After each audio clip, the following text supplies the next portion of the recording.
স্থানীয় সরকার কমিশন, স্থানীয় সরকার বিষয়ক আরিফুর রহমান, বাংলাদেশ জামাত ইসলামের আইন বিষয়ক সম্পাদক উপজেলা।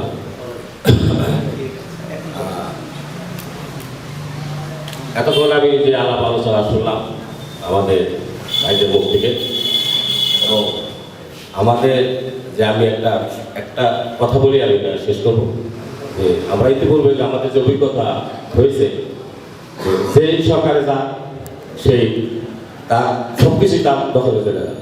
সুতরাং স্থানীয় নির্বাচনগুলি এবং স্থানীয় সরকারের নির্বাচনগুলি এরা নিরপেক্ষ দল নিরপেক্ষ সরকারের অধীনে হলে মানুষ ভোট দিতে পারবে এবং পরিবেশটা অনেক সুন্দর থাকে,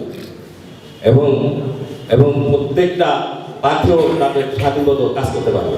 তাহলে আমি এটাই আমার বলা যে স্থানীয় সরকার এবং জাতীয় নির্বাচন, সবগুলি নির্বাচন যাতে দল নিরপেক্ষ সরকারের অধীনে হওয়া, যাতে জনগণ তার মতটা সঠিকভাবে প্রয়োগ করতে পারে, এবং পেশি শক্তি যারা ক্ষমতায় থাকে তার পেশি শক্তি যাতে ব্যবহার করতে না পারে, এটাই আমার শেষ কথা। আসসালামু আলাইকুম ওয়া রাহমাতুল্লাহ।